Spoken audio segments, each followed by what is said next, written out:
समय की बात है। द्वापर युग का वह महान धर्म युद्ध अभी छिड़ा नहीं था, पर उसकी आहट समस्त ब्रह्मांड में महसूस की जा रही थी। श्री कृष्ण अपने करुणामय हृदय में सब जान रहे थे कि धर्म और अधर्म के बीच वह महासंग्राम होने वाला है, जिसमें असंख्य वीरों की बलि चढ़ेगी। ऐसे समय में एक युवक था जिसका नाम था बार्बरिक। वह घटोत्कच का पुत्र था और उसकी माता का नाम था मौरवी। बचपन से ही उसने अपने भीतर अप्रतिम बल, अत्यंत करुणा और अद्भुत भक्ति का संगम पाया था। बार्बरिक ने बचपन से ही प्रण किया था कि चाहे जो भी युद्ध हो, वह सदैव हारने वाले पक्ष का साथ देगा। उसकी आस्था थी कि विपत्ति में साथ देना ही सच्चा धर्म है। इस संकल्प के साथ उसने तप किया, साधना की और 3 दिव्य बाण प्राप्त किए। वह बाण इतने अद्भुत थे कि मात्र एक बाण से वह संपूर्ण युद्ध भूमि को आच्छादित कर सकता था।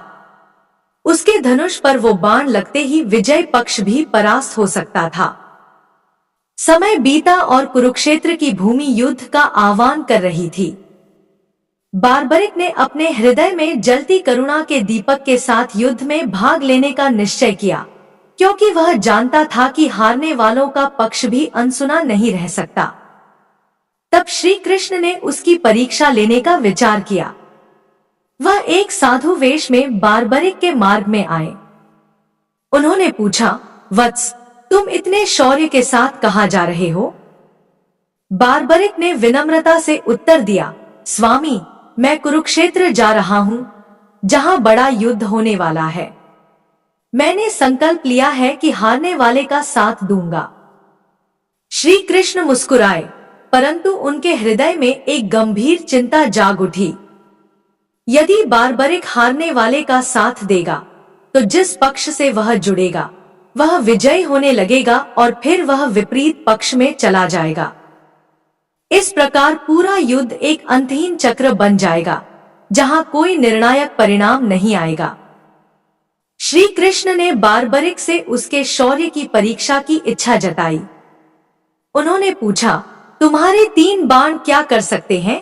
बार्बरिक ने कहा, पहला बाण युद्ध भूमि में जिस भी वस्तु को चिह्नित कर दूंगा, वह सब मार्क हो जाएंगी। दूसरा बाण उन सबको नष्ट कर देगा। तीसरा बाण उन सबको वापस मेरे तरकश में लौटा देगा। कृष्ण समझ गए, यह केवल बाण नहीं, यह अद्वितीय शक्ति है। युद्ध में संतुलन तभी रहेगा जब यह शक्ति नियंत्रित रहे। अब समय था दिव्य निर्णय का। कृष्ण ने पूछा, बताओ, युद्ध में तुम किसका साथ दोगे? बार्बरिक ने वही उत्तर दिया, जिसका पक्ष कमजोर होगा। कृष्ण ने गंभीर स्वर में कहा, तो इसका अर्थ यह है कि तुम्हारे एक और मात्र बाण से पांडव भी हारेंगे और तुम उनके पक्ष में जाओगे। फिर कौरव हारेंगे तो तुम उनके साथ जुड़ोगे। युद्ध कभी समाप्त नहीं होगा। अब कृष्ण ने उससे एक वचन मांगा, यदि तुम्हारा एक बलिदान धर्म की जीत सुनिश्चित कर सकता हो, तो क्या तुम दोगे? बार्बरिक ने बिना क्षण गवाए अपना शीश समर्पित करने की बात स्वीकार कर ली। श्री कृष्ण ने अपने विश्वरूप में प्रकट होकर उसे बताया कि वह स्वयं धर्म के लिए उसका बलिदान मांग रहे हैं। बार्बरिक ने नतमस्तक होकर अपना शीश काट दिया और कृष्ण के चरणों में अर्पित कर दिया। उसके शीश ने विनती की, प्रभु, मैं यह युद्ध देखना चाहता हूँ। कृष्ण ने उसकी इच्छा स्वीकार की और उसका शीश युद्ध भूमि के एक ऊंचे टीले पर रख दिया। युद्ध समाप्त होने के बाद पांडवों ने पूछा कि विजय का श्रेय किसे जाता है।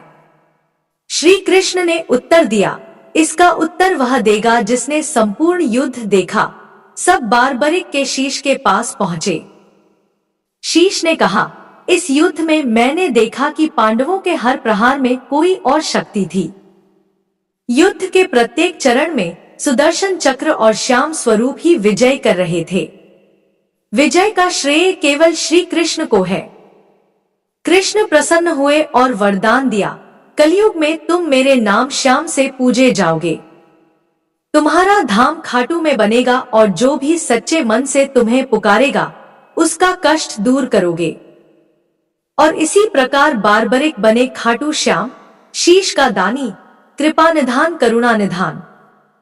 कथा यहीं समाप्त नहीं होती, आगे अगली कड़ी में मैं खाटू धाम की महिमा, भक्तों के चमत्कार और भावुक परिवर्तनों के साथ कथा को विस्तार दूंगा। निरंतर प्रवाह में मेरे वीडियो को लाइक कर देना और चैनल को सब्सक्राइब कर देना और कमेंट में जय श्री श्याम जरूर लिख दूंगा। तो चलिए अगली वीडियो में मिलते हैं। धन्यवाद।